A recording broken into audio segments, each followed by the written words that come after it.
Hello everyone and welcome to Lost in the Reel. Today I'm going to be covering the second season of Hulu's Only Murders in the Building. The series proved to be one of the most surprising and lovable seasons of television last year. So, how does this new batch of episodes compare? Let's talk about it.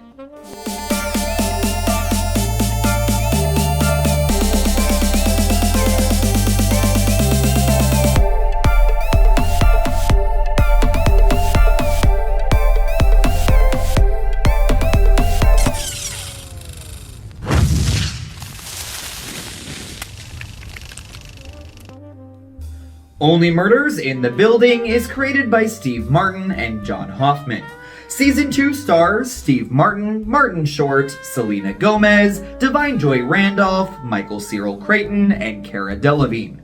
Spoilers ahead for Season 1, so if you haven't seen it, you have been warned. Following the untimely death of Arconia board president Bunny Folger, Charles, Oliver, and Mabel race against the clock to figure out who her killer is. However, there are three issues getting in their way. The trio is publicly implicated in Bunny's homicide, they are now the subjects of a competing podcast called Only Murderers in the Building, and they have to deal with a bunch of their nosy neighbors who all think they committed murder. Only Murders in the Building Season 1 proved to be one of the most pleasant surprises of 2021.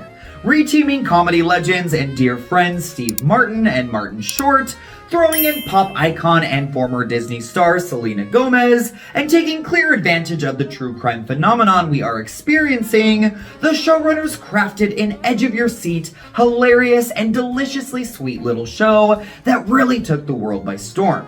Hulu, instantly realizing that they had a mega hit on their hands, rushed to greenlight a second season.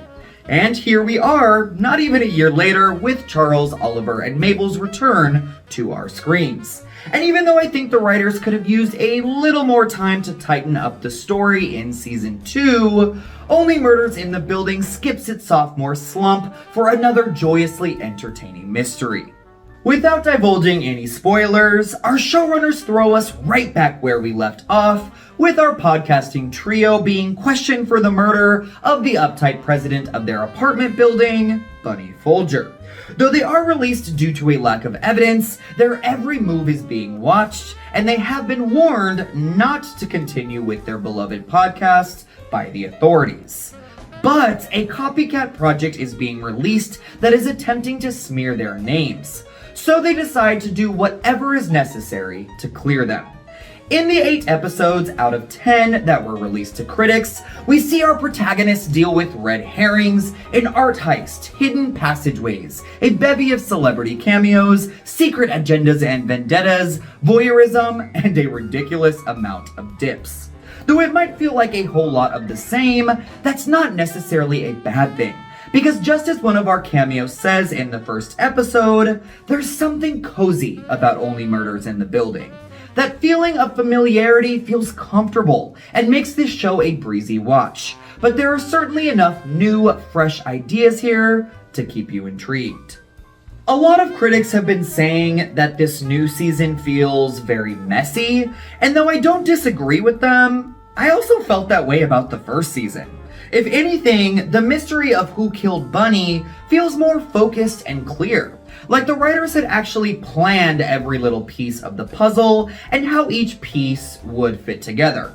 Though I do feel like the mystery this time around is mildly less suspenseful and thrilling than the one we got before.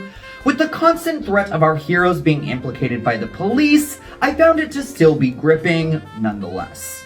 What feels a little more haphazard to me are all of the little subplots and story threads that get brought up in one episode, only to feel like the writers have forgotten about them in the next. For example, all 3 of our protagonists have future endeavors that seem important at the beginning that instantly get sidelined for the main mystery at hand. I also feel like the showrunners are doing their best to bring back fan favorite supporting players from the first season, but with all of the new characters coming into play, Sometimes Only Murders can feel cluttered, and those old characters neglected. Now, once again, Hulu only provided 8 out of the 10 episodes of the season to make sure the ending doesn't get spoiled, so hopefully these loose story threads get cleared up in those final 2 installments. Steve Martin and Martin Short continue to be sublime in this series. Their brilliant banter with one another is just as knee-slappingly hilarious as it was in the first season, or even more so. Short in particular seems to be completely in his element, as his one-liners, ridiculous similes, and facial expressions all had me howling with laughter from the get-go. I will say that Selena Gomez's performance is definitely an acquired taste, as I had a lot of peers who thought that she was just plain awful in the first season. I wholeheartedly disagree with them, though it did take me a couple of episodes to warm up to her deadpan delivery both times around. I think where you can really see her performance come through is when the 3 of these actors are performing together. Their chemistry is on fire, and you can feel their adoration for one another in every scene that they share, which is pretty much every scene of the show. Which truly makes me excited to see where this series goes. I feel like Only Murders could have a very successful and extended run off of their chemistry alone. I also found that the abundance of meta humor in this season worked in the show's favor. Through the presence of their podcast, there's talk about how second seasons do usually have sophomore slumps and a lack of material, and how creators can often sell out by allowing their work to be replicated or adapted into, say, a series on a major streaming platform. All of this meta comedy allows the show to poke fun at itself and at a society that ingests so much content, all the while forgiving some of this season's minor missteps. It's yet more proof that the writers of Only Murders are completely self-aware and know exactly what they're doing.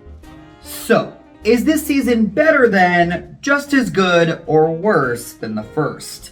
For me, I'm going with just as good. And that is extremely high praise, as the show ranked in my top 5 television series of last year. Though I do think for round 3, the showrunners are going to have to really mix things up to keep this series from going stale. I was just so thrilled to return to the Arconia, to revisit all of these delightful characters, and to once again plunge myself into another spine-tingling mystery. This is definitely a series that I will keep coming back for more of, as long as Gomez, Short, and Martin are along for the ride too. So I will be giving Only Murders in the Building Season 2 4.25 glitter bombs out of 5. Just as wonderfully delightful, hilarious, and captivating as the first season, this mystery series is held together at the hip by the sheer charm and charisma of its 3 leads.